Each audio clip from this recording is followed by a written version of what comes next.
Business news from the Capital Region.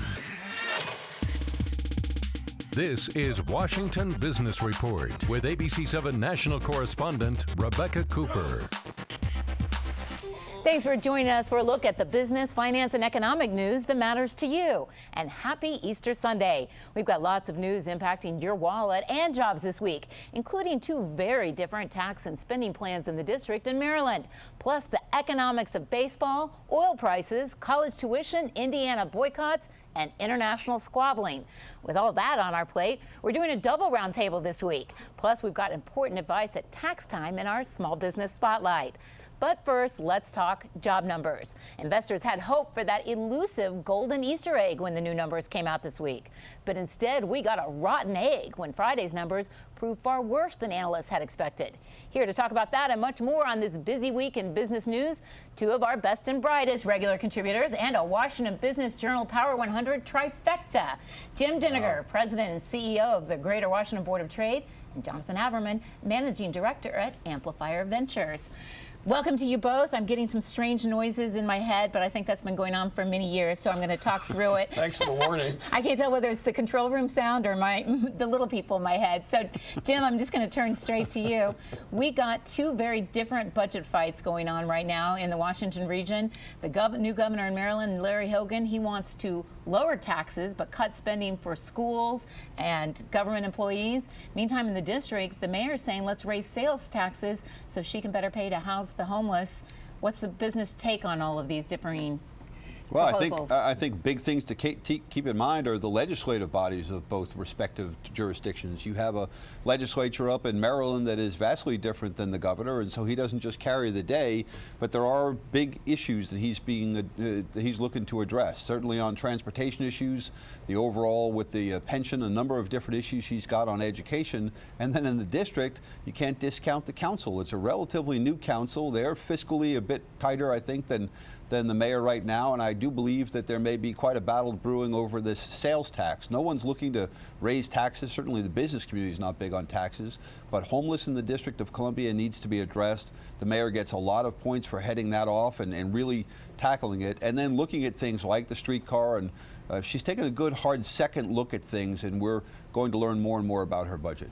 Jonathan, let's be honest. Mayor Bowser did not get elected thanks to people in lower income wards. She got elected thanks to being able to pull in higher income voters in the district. Now she wants to raise sales taxes that could hurt small business owners, retailers, restaurateurs, to help the homeless who, let's be honest, let's call it what it is, a disenfranchised group of people who don't vote. But Mayor Bowser says everybody cares about this. She says no matter what ward she goes into, they say to her, fix the problem. We shouldn't be the nation's capital and have homeless families. Is it a mistake, or is she playing to her base? I think that you have to say that unless a nation or unless a state or a city works for everybody, it works for no one. But that's easy to say until you're a business and you want to get retailers who won't go over to Virginia or Maryland. I completely agree. So first of all, Virginia and Maryland both have social infrastructure as well. And Virginia just passed a budget without a lot of drama. But the question you're asking me is, should you spend money on social services even if it means taxes are higher for business? The answer is, unless you have a healthy society where people are happy going to work and happy to live, you won't have successful business. We're talking about a small change in taxes. Jim, I know that's the right answer, but listen, Jack Evans, Phil Mendelson, lots of council members saying, hold up there, we're already competing with Maryland and Virginia at a disadvantage when it comes to our laws, our policies, our taxes versus theirs. Now Larry Hogan wants to up the game in Maryland and say, Virginia, we're going to take you on when it comes to being the state with lower taxes. Is the district putting themselves in an even more distinct disadvantage by proposing this? The Board of Trade is a regional group, and so we look at that on balance so that no one does put themselves at a disadvantage. I will tell you, though, that the social ills of things like homelessness need to be addressed. It needs to be at the top of the list. Having said that, a lot of the money that gets spent in the restaurants, a lot of the money that gets spent in these smaller businesses comes from outside the jurisdiction. That's not a plus on the sales tax. Candidly, raising sales tax just is a difficult optic to get past. But if the district looks, well, if a district looks at the surplus that they've had in prior years, it's shameful that they're not addressing the homeless. Now the budget's tighter, we're looking at tens, if not hundreds of millions of dollars in terms of a gap.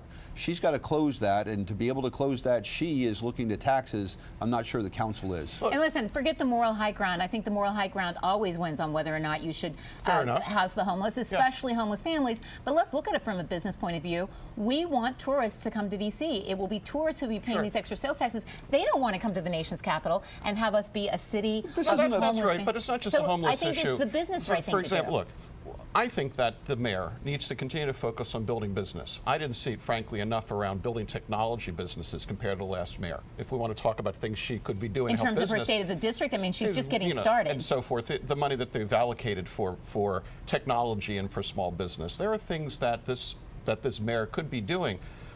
And let's not just focus on homelessness, quality of education, quality of health care. There are things that cities need to do well in order for them to grow. Listen, we've got to talk jobs, and we've got you guys coming up in the next segment. But I will say, I personally think the last mayor was headed to jail, and I don't think that's a good optic. I think he's getting a get-out-of-jail-free pass by having well, Rebecca, let's talk about the current mayor, because I think the cloud is lifted over the District of Columbia. Well, I would also say we're past that. We're well into the 100 days, and having said that, there's real progress being made, and she's focused on the right things. But Jonathan's saying she's not doing enough in terms of technology. Our schools getting better. She's got this plan for St. Elizabeth's and working hard on that. She's engaged the technology community. So first 100 days out of the box, she's doing very well. But let me put you on the spot. To do. Whose budget do you prefer? Larry Hogan approach or Muriel Bowser approach? Look, I'm all about business. I don't want any more taxes. I want a lot of good investment as it relates to getting things like St. Elizabeth's underway. And we'll look at the streetcar and see if that makes sense. First, get the Union Station 8th Street going so that we can clear the way for real good development